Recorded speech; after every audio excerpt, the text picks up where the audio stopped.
Hello, Anthony Asquith of Dentcom and Affinity Training. I hope you're well. First of all, the question I wanted to open with is: if stress does burn calories, then why aren't the likes of you and why aren't we supermodels? We should be, shouldn't we?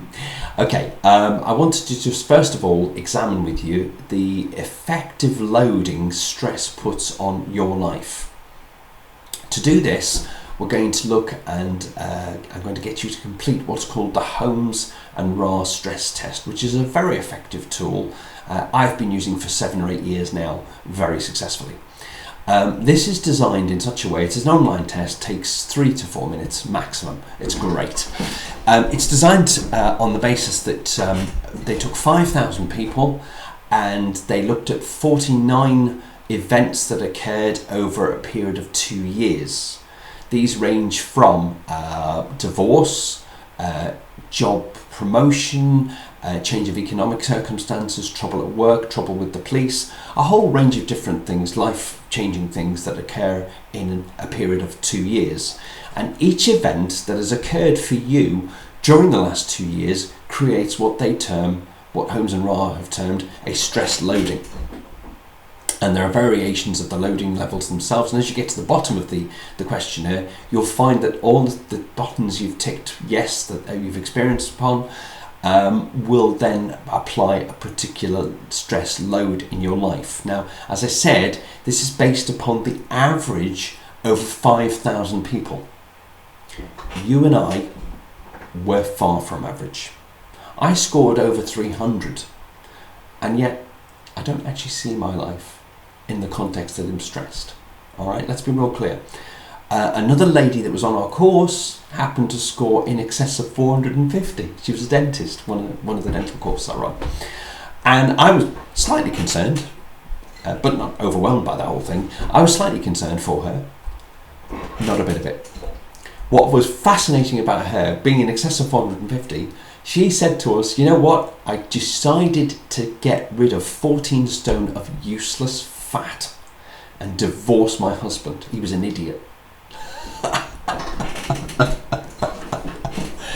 She then went on to explain, because she, like you and I, are far from average, she then wanted to explain that she actually had, if you like, unconscious coping mechanisms. Now these ranged from her choice to enter into a period of stress. She'd made the constructive decision. She also identified another factor which is really important, not just choice, but she had time limited the effect of this event on herself, i.e. she was simply recognising it might take a year, 18 months, there'll be ramifications, there'll be arguments, there'll be money issues, there'll be complaints or problems about the family going on for that period. But by the end of it, she could foresee a positive outcome that would improve and change her life. Much of this loading, this stress loading, is about perception. She then went on to comment about the fact that the rest of us guys have to look out because she's back on the market.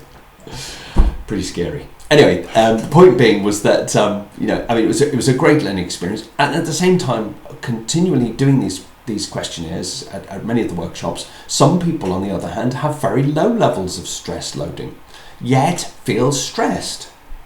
Now, what does this tell you? I'll leave you to decide.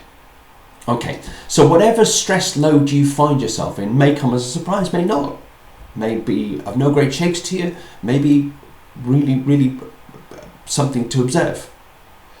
But what about what you do next? This is really one of the key things. I like to pursue ideas that help people, that are easy to do, don't take too much brain cognition, and are quick and effective. I think that helps people in a busy world.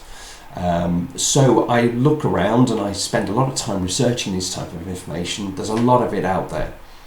In fact, I've written a book on the topic, which is due for release in the next month or so, please God, called Surviving the Human Zoo. And one of the exercises that I'm introducing you to on this video is called, wait for it, your crap list.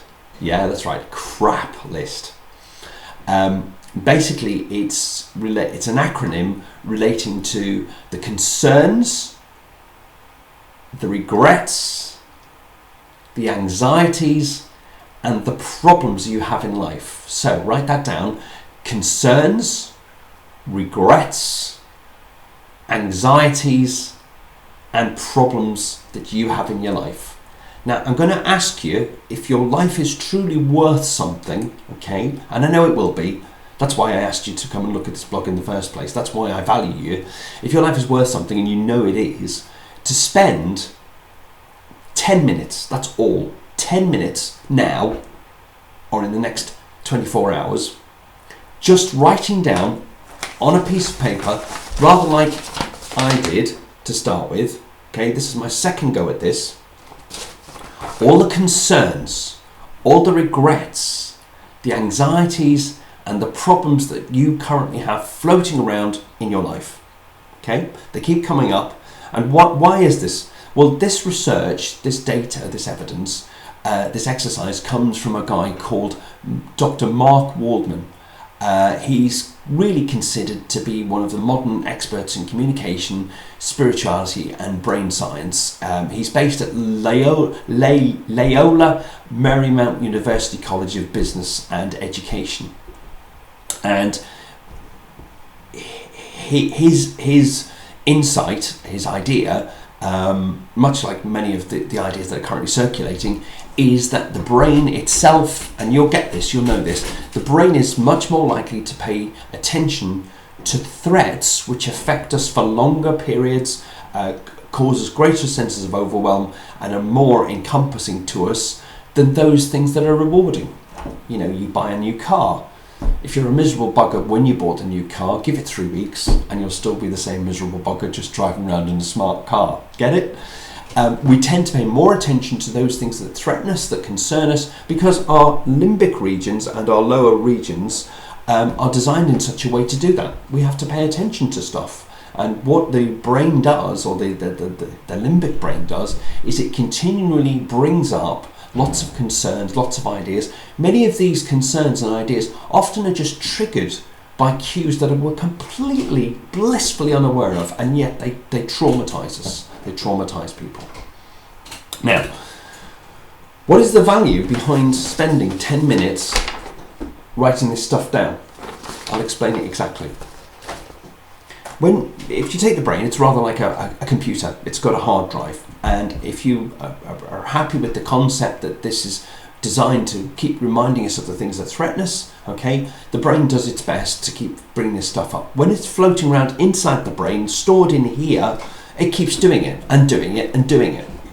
You'll probably find you have many of your thoughts that occur in everyday life that just sometimes worry you, sometimes concern you, sometimes put you in a mood. Now, what's wicked, and I don't understand why, Waldman I don't even believe understands why either, is that when you write this down, in other words, take the information, the regrets, the concerns, the anxieties and the problems you have, the crap that's going around in your head, and you put them down on paper, okay, it gives you free neural space. You've still got them, you still at a one level know they're there. The real trick here is this, and it's quite, what's the word I'm thinking of? It's quite opposite to what you normally associate as being logical. Is every 2, maybe 3 days, okay, get your papers out, okay, get your paper out, put it in front of you, and just look at it, okay, don't have to overthink, just look at it, relax, just sit quietly, breathe steadily, breathe slowly, just allow your eyes to draw over it for 2 or 3 minutes. That's all it will take, okay? Now, provided you do that 2 to 3 times a week, something rather wicked happens.